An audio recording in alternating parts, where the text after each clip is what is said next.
Hello everyone, my name is Aditi and welcome to my YouTube channel. आज हम पढ़ेंगे class 7 geography का chapter number 3 जो कि है आ चेंजिंग अर्थ।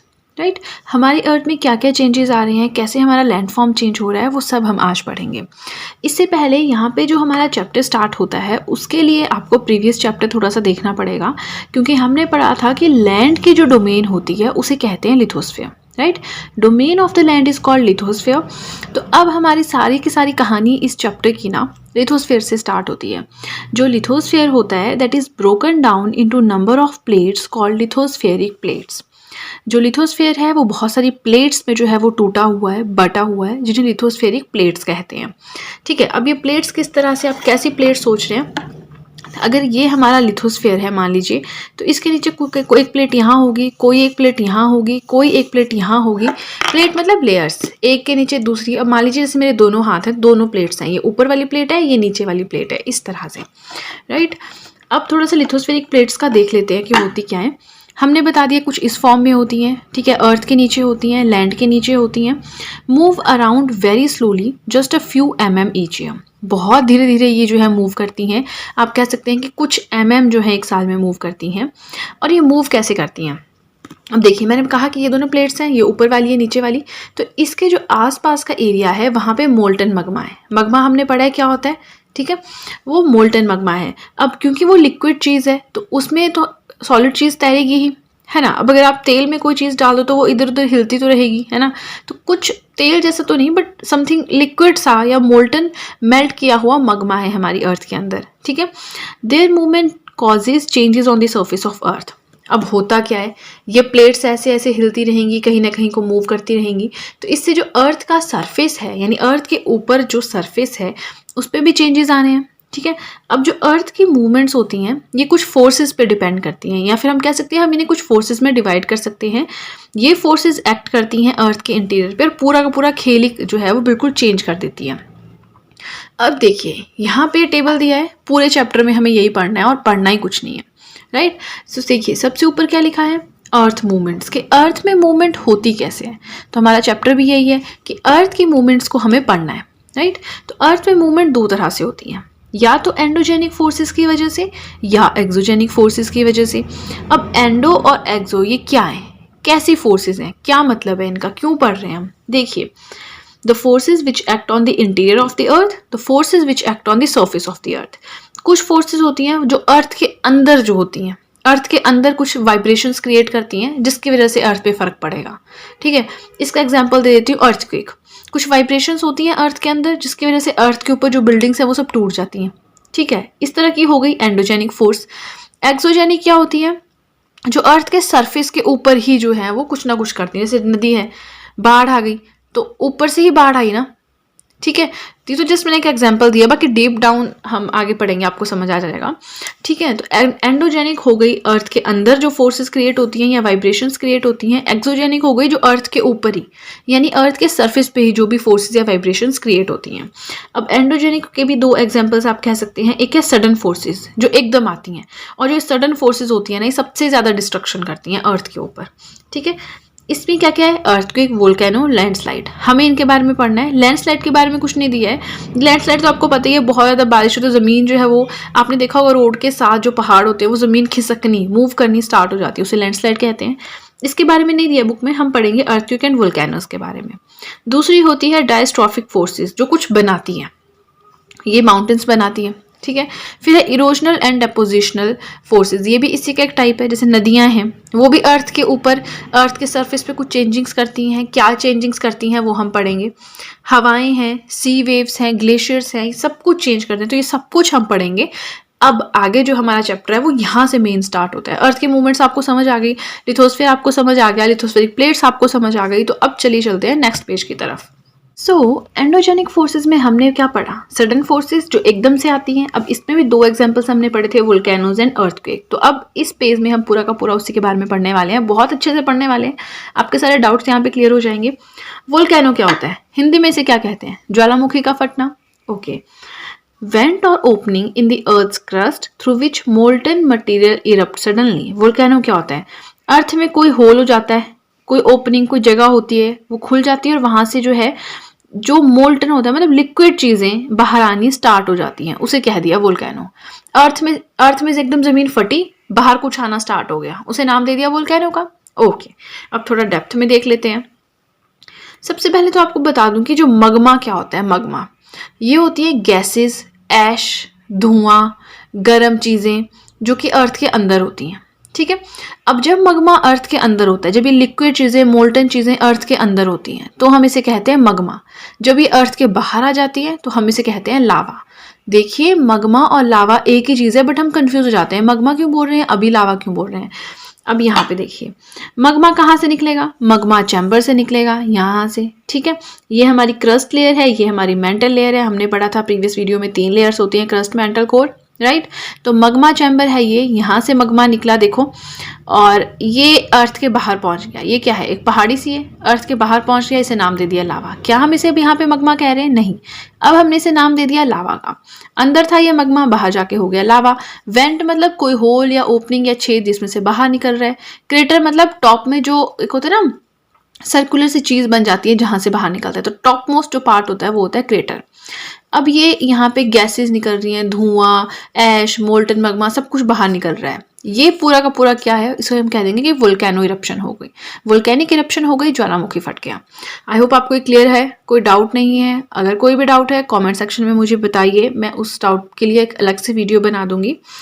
नेक्स्ट हम चलते हैं अर्थक्वेक्स की तरफ कि अर्थक्वेक क्या होते हैं। लेकिन इसे पढ़ने से पहले आपको एक चीज़ और बता देती हूँ। पूरी की पूरी एनसीईआरटीज यानी कि एंटायर क्लासेस की एनसीईआरटीज हम यहाँ पे कवर करेंगे। सो मैंने कुछ स्टार्ट भी की हैं, कंप्लीट भी की हैं, धीरे धीरे टाइम के साथ सभी कंप्लीट हो जाएंगी। एंड अगर आप एनसीईआरटीज पढ़ना चाहते हैं तो जल्दी से चैनल को सब्सक्राइब कर दीजिए। यहाँ पे आपको सिर्फ हैंड रिटन नोट्स मिलेंगे, नथिंग एल्स, और कुछ नहीं मिलेगा, सिर्फ हैंड रिटन नोट्स मिलेंगे। तो अगर आप इंटरेस्टेड हैं इन समरी नोट्स को पढ़ने में, जल्दी से चैनल को सब्सक्राइब कर दीजिए, राइट। अब हम चलते हैं अर्थक्वेक की तरफ कि अर्थक्वेक्स क्या होते हैं। The vibrations produced by the movement of lithospheric plates are called earthquakes. Okay, देखिए, अर्थ में इस तरह से प्लेट्स हैं, जब एकदम से वाइब्रेशंस होती हैं तो अर्थ का जो संतुलन है, आप कह सकते हैं बैलेंस खराब हो जाता है, जिससे क्या है, अर्थ के ऊपर, अर्थ के सरफेस पे वहां जैसे जो चीजें हैं वो हिलनी डुलनी स्टार्ट हो जाती हैं, और हम कहते हैं कि जी भूकंप आ गया। ठीक है, तो होता क्या है, जो लिथोस्फेरिक प्लेट्स हैं उनमें एकदम से वाइब्रेशंस होती हैं, सडन वाइब्रेशंस, राइट। अब यहाँ पे 2 टर्म्स होती हैं, फोकस एंड एपिसेंटर। देखिए, आप इसे क्लास 7th में पढ़ रहे हैं, आगे तक आपके साथ ही चलने वाला है, तो इन दोनों को आपने लाइटली नहीं लेना बिल्कुल भी, राइट।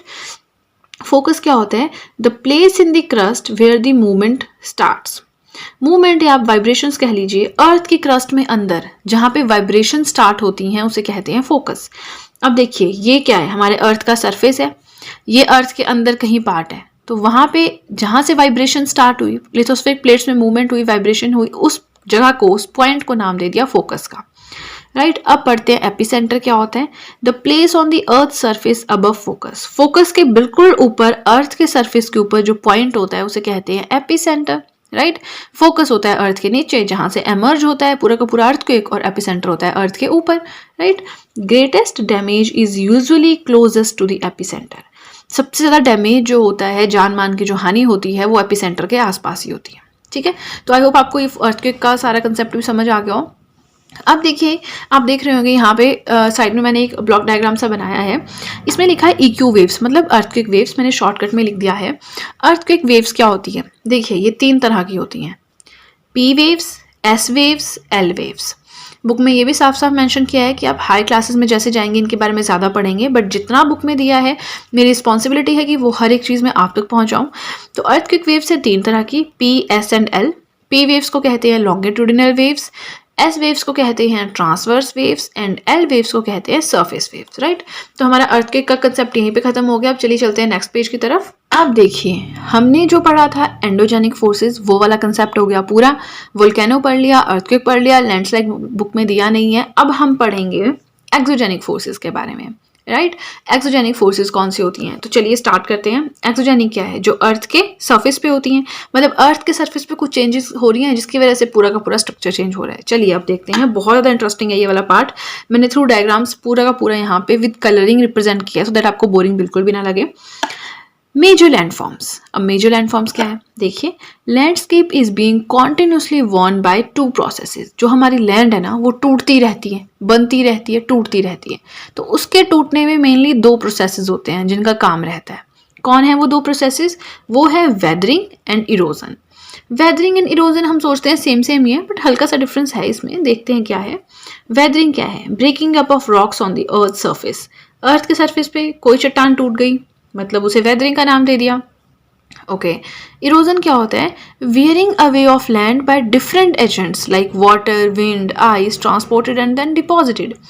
लैंड टूट गई या उसमें क्रैक आ गए, कैसे भी आए, लेकिन क्रैक आने के बाद होता क्या है कि कोई भी डिफरेंट एजेंट, जैसे पानी के साथ वो कहीं बह के चली गई, हवा के साथ वो उड़ के चली गई मिट्टी, बर्फ के साथ वो बह गई मिट्टी, है ना, ट्रांसपोर्ट हो गई और कहीं किसी और एरिया में जाके वो डिपॉजिट हो गई, मतलब जम गई। तो इस पूरे प्रोसेस को नाम दिया है इरोजन। वेदरिंग क्या है? सिर्फ टूटना। ठीक है। So both of these create various landforms on the earth surface. अब इन दोनों की वजह से बहुत सारे लैंडफॉर्म्स जो हैं वो अर्थ पे क्रिएट होते हैं। लैंडफॉर्म क्या होते हैं? डिफरेंट डिफरेंट स्ट्रक्चर, या नदी बन गई, या कोई पहाड़ बन गया, या ग्लेशियर बन गया, ये लैंडफॉर्म्स होते हैं। लैंड के ऊपर जो डिफरेंट डिफरेंट फॉर्म्स होती हैं, खाई बन गई, कोई बड़ा पहाड़ बन गया, छोटी सी पहाड़ी बन गई, ये सारे लैंडफॉर्म्स हैं। तो इन दोनों प्रोसेसेस की वजह से काफ़ी ज़्यादा जो अर्थ के सरफेस पे जो है वेरियस लैंडफॉर्म्स क्रिएट हो जाते हैं। अब हमने सबसे पहले पढ़ना है वर्क ऑफ अ रिवर, कि एक नदी कैसे लैंडफॉर्म बनाती है। ठीक है। तो देखिए, सबसे पहले ये वाला डायग्राम देखिए, इसमें भी थ्योरी लिखी थी मैंने, यहाँ पे नहीं लिखी है। मैंने कोशिश की है मैं कम से कम रिटर्न मटेरियल लिखूँ एंड डायग्रामेटिकली ज़्यादा रिप्रेजेंट करूँ। तो रिवर का वर्क क्या होता है? वो भी अलग अलग लैंडफॉर्म्स क्रिएट करती है। कैसे, देखते हैं। देखिए, ये क्या है? वाटरफॉल है, लग रहा है वाटरफॉल है। एक हायर रॉक है, ठीक है, वहाँ से पानी नीचे गिर रहा है, वाटर, ये स्टीप वैली है, यहाँ पे आके पानी गिर गया, तो ये एक नई स्ट्रक्चर बन गई अर्थ के ऊपर। ठीक है, इसे क्या नाम दे दिया? वाटरफॉल का। ओके। अब चलिए चलते हैं नेक्स्ट लैंडफॉर्म की तरफ। ये लैंडफॉर्म है एक, राइट। अब यहाँ पे देखिए नदी है, ये ऐसे, कभी आपने देखी नदी बिल्कुल सीधी, वो थोड़ी बहुत तो घूमती है ही, है ना। So as the river enters the plain it twists and turns forming large bends called meanders. अब जैसे ही कोई नदी है वो किसी प्लेन एरिया में एंटर करती है, उसमें ट्विस्ट आने लगते हैं, टर्न्स आने लगते हैं, बहुत बड़े बड़े बैंड्स आने लगते हैं। इन बैंड्स को नाम दिया है मेंडर्स का। ठीक है, फर्स्ट टर्म क्लियर हो गई। अब चलिए चलते हैं next. Due to continuous deposition ends closure आ जाते हैं। अब क्या होता है कि मिट्टी भी आ रही है, सैंड पार्टिकल्स आ रहे हैं, डस्ट आ रही है, तो वो सब इकट्ठा हो रहा है यहाँ पे। ठीक है, तो इसकी वजह से क्या है, अब नॉर्मल नदी तो यहाँ तक थी, बट यहाँ मिट्टी जम गई तो इसके एंड्स जो है वो नज़दीक आने लगे। समझ रहे हैं? इसका एक्चुअल एंड ये था, बट इसके साथ मिट्टी आ रही है, बहुत सारी चीज़ें आके यहाँ डिपॉजिट हो रही हैं, जम रही हैं, जिसकी वजह से इसके एंड्स जो है वो क्लोजर आ रहे हैं। ठीक है, सेकेंड चीज पढ़ी। थर्ड है, with time the loop cuts of from the river and forms a cut off lake called oxbow lake. कई बार क्या होता है, इसके ये वाली जो पार्ट था ये इतना लंबा था, लेकिन क्या हुआ, धीरे धीरे मिट्टी जम गई, फिर घास उग गई, फिर ये रिवर यहाँ पहुंच गई और यहाँ पे एक अलग से लेक क्रिएट हो गई। इस तरह से जो लेक क्रिएट होती है उसे नाम दिया गया है ऑक्सबो लेक का। ओके, नेक्स्ट देखते हैं flood, deposit layers at its bank. कई बार क्या होता है, फ्लड आ जाता है, इसके किनारों पे जो है वो लेयर्स जम जाती हैं, which lead to the formation of fertile flood plain, जिसकी वजह से ये जो आसपास का एरिया है ना बहुत ज़्यादा उपजाऊ हो जाता है, फर्टाइल हो जाता है, इसलिए इसे नाम दे दिया गया है फ्लड प्लेन का। राइट, तो इतना कुछ टफ है नहीं, जस्ट स्टोरी जैसी है। आई होप आपको समझ आ रहा हो। Just let me know in the comment section आपको वीडियो कैसी लग रही है, जो मैं समझा रही हूँ आपको समझ आ रहा है या नहीं। ठीक है, नेक्स्ट आता है the highest waterfall in the world. पूरी दुनिया में हाईएस्ट वाटरफॉल कहाँ है, ये तो आपको पता होना चाहिए, जीके का क्वेश्चन है, नहीं पता तो अभी से आप इसको ध्यान में रखिएगा। Angel Falls, Venezuela, South America. South America एक कॉन्टिनेंट है, वेनेजुला एक कंट्री है, वहाँ पे एंजल फॉल्स एक वाटरफॉल है जो कि हाईएस्ट वाटरफॉल है वर्ल्ड में। अब दो और वाटरफॉल्स या आप कह सकते हैं फॉल्स का जिक्र किया गया है आपकी बुक में, एक है नियाग्रा फॉल्स, एक है विक्टोरिया फॉल्स। नियाग्रा फॉल्स है कनाडा और यूएसए के बीच में, और विक्टोरिया फॉल्स है जाम्बिया एंड जिम्बाब्वे के बीच में। राइट, सो अब चलिए चलते हैं नेक्स्ट पेज की तरफ। अब देखिए थोड़ा सा रिवर के बारे में यहाँ भी बताया है, यह है मेन रिवर, और ये कुछ छोटे छोटे पार्ट्स में आगे चल के आप देख रहे हैं बन रही है, इन्हें कहते हैं इसके डिस्ट्रीब्यूटरीज। राइट, तो हम कई बार कंफ्यूज हो जाते हैं ना, ऐसा लिखा होता है कि that these are the distributaries of main river, तो हम कंफ्यूज हो जाते हैं। वो कंफ्यूजन आपका क्लास 7th में इन्होंने खत्म कर दिया है। ये मेन रिवर है, ये कई बार इधर चली गई, फिर इधर से इधर चली गई, इधर से इधर चली गई, इधर से आगे चली गई, तो ये सारी क्या है, मेन रिवर की डिस्ट्रीब्यूटरीज कहलाती हैं। राइट, अब हम पढ़ेंगे वर्क ऑफ सी वेव्स, जो समुद्र में जो वेव्स मतलब आप समझते हैं ना, जो ऐसे लहरें चलती हैं, उनका क्या काम है, वो कैसे लैंडफॉर्म्स बनाती हैं। Sea waves continuously strike at the rocks, cracks, hollow like caves formed called sea waves. बहुत शॉर्ट में मैंने यहाँ पे लिखा है, अदरवाइज वीडियो बहुत ही ज़्यादा लंबी हो जाती। देखिए कई बार क्या होता है, देखिए चट्टानें हैं, ये सारा समुद्र है, ये पानी है, ये रॉक्स है। यहाँ पे हमें दो चीज़ें पढ़नी है, एक सी केव्स, एक सी आर्क के बारे में पढ़ना है, ठीक है। तो कई बार क्या होता है, जैसे ये सी वेव्स जो होती हैं, समुद्र की जो लहरें हैं, ये कॉन्टिन्यूसली रॉक्स के ऊपर स्ट्राइक करती है। जैसे मान लीजिए यहाँ पे बार बार लहर स्ट्राइक कर रही है, इससे क्या हुआ, यहाँ पे क्रैक्स आ गया, यहाँ पे एक हॉलो यानी खाली जगह क्रिएट हो गई, धीरे धीरे वो थोड़ा बढ़ गई और यहाँ पे गुफा बन गई। लेकिन इस रॉक से आप यहाँ से दूसरी साइड नहीं जा सकते, सिर्फ गुफा ही बनी है, इसे कहते हैं सी केव्स, ठीक है। सेकेंड है सी आर्क। सी आर्क क्या होता है, एज कैविटीज बिकम बिगर, कई बार बहुत ज़्यादा फ्लो के साथ जाती हैं, कैविटीज जो हैं बहुत बड़ी जाती हैं, और इस रॉक में इस छेद से आप एक जगह से दूसरी जगह जा सकते हैं, इसे नाम दे दिया है सी आर्क का।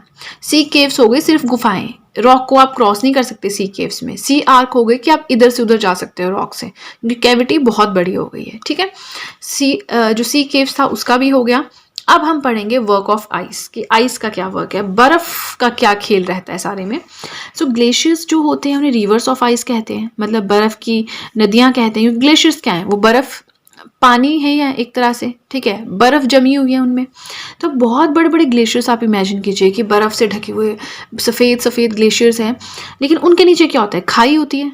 बुकिश लैंग्वेज में बात करें तो डीप हॉलोज होते हैं, खाइयाँ होती हैं, ठीक है। अब जैसे ही आइस मेल्ट करेगी, ये जो हॉलोज होते हैं, खाई होती है, ये पानी से भर जाएंगे, राइट। और वहाँ पे क्या बन जाती हैं, beautiful lakes in the mountains, mountains में सुंदर सुंदर लेक्स बन जाती हैं। ये भी एक लैंड फॉर्म है, लेक भी तो एक लैंड फॉर्म है ना, राइट। नेक्स्ट आता है वर्क ऑफ विंड। विंड यानी हवाएं। अब विंड्स का मेनली कंसेप्ट हम डेजर्ट्स में ही पढ़ते हैं, रेगिस्तान राजस्थान, सॉरी रेगिस्तान ओनली रेगिस्तान में पढ़ते हैं। अब रेगिस्तान राजस्थान में है वो बात अलग है थोड़ी। तो होता है ना कि हम रेगिस्तान से ध्यान लेते हैं माइंड में कि हाँ अब हम राजस्थान की बात कर रहे हैं। एक्चुअली वहाँ पे इतना ज़्यादा डेजर्ट नहीं है, बट वर्ल्ड में आप सहारा की बात कीजिए, किसी और डेजर्ट की बात कीजिए, बट जो विंड का जो भी हवाओं का खेल है वो डेजर्ट में ही आपको मिलेगा। डेजर्ट्स में विंड बहुत ज़्यादा पावरफुल होती हैं। अब होती क्या है, हवाएं जो हैं वो जो धूल या आपके साथ रेत होती है ना वहाँ पे डेजर्ट में, उसे एक जगह से दूसरी जगह उड़ा के ले जाती है, इससे सैंड ड्यून्स बन जाते हैं। अब सैंड ड्यून्स क्या है, लो हिल लाइक स्ट्रक्चर्स, हमें लगता है छोटी छोटी पहाड़ियाँ हैं, वैसी वैसी कुछ स्ट्रक्चर्स हैं, उन्हें डेजर्ट्स में नाम दिया गया है सैंड ड्यून्स का, वहाँ पे सैंड ड्यून्स बन जाते हैं, ठीक है। तो this was all about the video, हमारा चैप्टर हो गया है कंप्लीट, एंड आई होप मैंने आपको जो भी समझाया आपको अच्छे समझ आया हो। अगर आपको वीडियो अच्छी लगी है तो जल्दी से कर दीजिए चैनल को सब्सक्राइब, सो दैट मैं कोई भी एनसीईआरटी का चैप्टर या वीडियो अपलोड करूँ आप तक एकदम नोटिफिकेशन पहुँच जाए। और मुझे कॉमेंट सेक्शन में ज़रूर बताएं कि आपको वीडियो कैसी कैसी लगी, सो दैट अगर आपको ये बुक पढ़नी है आगे तो मैं ज़रूर चैप्टर्स अपलोड करूँगी, अदरवाइज मैं कोई और बुक स्टार्ट कर दूँगी एनसीईआरटी की, right. So that's it guys, and see you soon.